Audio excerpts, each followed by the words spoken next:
কই না না না, ওই যে উপরে যাবো, ঐতিহ্যবাহী জিনিস।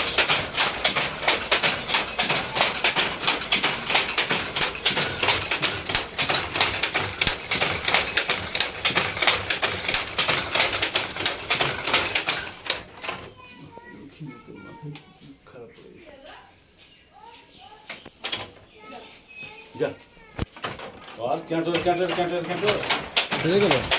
এই যে সংসার বেশি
প্রতি রোলে থাকে ওই ৯,০০০ টাকারই। ৯,০০০ টাকা, ৯,০০০ টাকাতে হয়তো এক একটু কম। নিজেরা যদি আইনে করা হয়, ওই নিজে এনে হবে না, কারণ এটা ধরেন বেচবে না আমার কাছে নাকি? কারণ না বেচবে, কিন্তু এটার ব্যাপারটা হচ্ছে কি যে এমনি কেজিতে সিঙ্গেল পাওয়া যাবে কিনতে। কেজিতে যদি সিঙ্গেল যদি কিনতে যদি যায়, তার দাম হচ্ছে আপনার 7,500-এর ওপরে বোধ হয় এখন, 8,000 টাকা কেজি। আর দুই খেকে এক জায়গাতে করে পাকানো আছে, এই জন্য এটা হলো 9,500 টাকা। এইটাই কিনলাম আমরা। এটা পাবেন না তো, তো এরা কোন যাইতে আছে? এটা পাবেন না, এটা করিয়ে নিতে হবে। আনলাম, করাই আনলাম, দেবে না? করিয়ে নিলেই ধরেন কি আপনাকে 9,500 টাকা। আনলাম, আমরা নিজেরা কয়েকটা বানাই, যত আত্মীয় স্বজন আছে সবাই নিলাম। ও আচ্ছা, আপনি একটা কাপড় নিয়ে নেবেন, আপনি 170 গজ, আপনি গোটাটাই নিয়ে নেবেন। ওই তো নিজেরা আনাই, তাতে খরচ কি এরকমই পড়বে না? এই 19-20 ধরেন কি, হয়তো হয়তো 50 টাকা হয়তো কম পড়তে পারে। ও, তাহলে তো লোকসান, অত কষ্ট করে আইনি যদি 50 টাকা কম হবে, কিন্তু ওর এই মহাজনের তাঁত আছে মোটামুটি বোধ হয় 60-62 খান, ও অনেক। 60-62টা পিস আছে। এখন যদি প্রত্যেকটা তাঁত থেকে যদি ধরেন কি যে 5,000 টাকা করে যদি পাই, অনেক। তাহলে আরো অনেক হয়ে গেল। এই তো হয়েছে পরিস্থিতি। ও,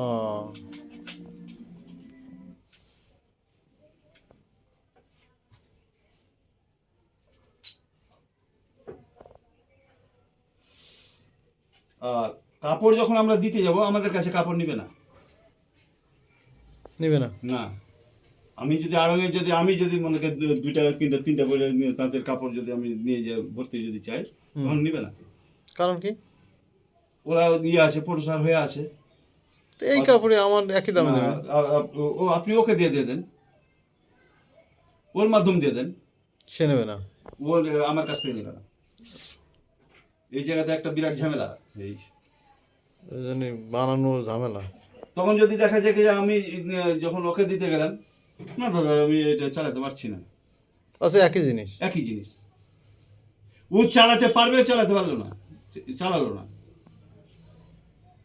কারণ ঘাট হয়ে গেছে, জায়গা হয়ে গেছে একটাই, এখানে নেবে না আরেক জায়গাতে দেবো, তার তো কোনো বুদ্ধি নাই। এগুলো কি এখন চলতেছে না বাংলাদেশে? হ্যাঁ, বাংলাদেশে কি আর কেউ নেয় চলছে, না? চালাচ্ছে। ওরা মনে করি ওই একচেটি ভাবে ব্যবসা করে দিয়েছে। এই একই সুতার তাদের কিছু বিদেশে পাঠায়, কিছু দেশে নিয়ে ছাড়ে, ওরা এইভাবে চালাচ্ছে। মনে করেন আমি যদি কিনি, তাহলে আমি কেমনে কিনবো? আপনার মাধ্যমে ও দেবে আপনারে? আপনি যখন আপনি কিনতে যাবেন, তখন আমি ওর কাছ থেকে ওর মাধ্যম দিয়ে আমি ধরেন কি আপনাকে দেওয়া হবো, যে কয় গজ এত গজ নিতে আমি কিরকম কি দাম দিলে পরে ছাড়তে পারবে, সেটা তুমি কথা বলো। এই তখন ওর কাছ থেকে পারমিশন নিলে তখন আমি আপনাকে নিয়ে দিয়ে দিলাম। এইভাবে হবে, কিন্তু তাছাড়া যে আমি যে মনে ফেরাবো যে 2 গজ যে আমার ইচ্ছা মতন আমি দিয়ে দিলাম, এটা হবে না, তাহলে চুরি করা হয়ে গেল। না, এটা তো হবেই না, ওর সাথে আলাপ করে দিতে হবে। আলাপ করে দিতে হবে, যেহেতু গ্যাস হলো, আর জিনিস হচ্ছে ওর, আমি কেবল মজুরি পাবো। আমি তো সেটাই বলতে, আপনি তো দিতে পারবেন না, ওর কাছ থেকে জিজ্ঞেস করে দেবে। ওর কাছ থেকে জিজ্ঞেস করে আমি দিতে পারবো। আমার একজন নিতে চাচ্ছে এতটি, তো দেওয়া যাবে কিনা, ও হয়তো ন্যায্য দাম পাইলে পরে ও দিতে চাইবে না লয়, কিংবা আরো যে রেটটা ঢুকাবে, হয়তো তুমি 50 টাকা কম না, তোমার লাভটা তোমাকে দিব না, এই তো হয়তো হতে পারে।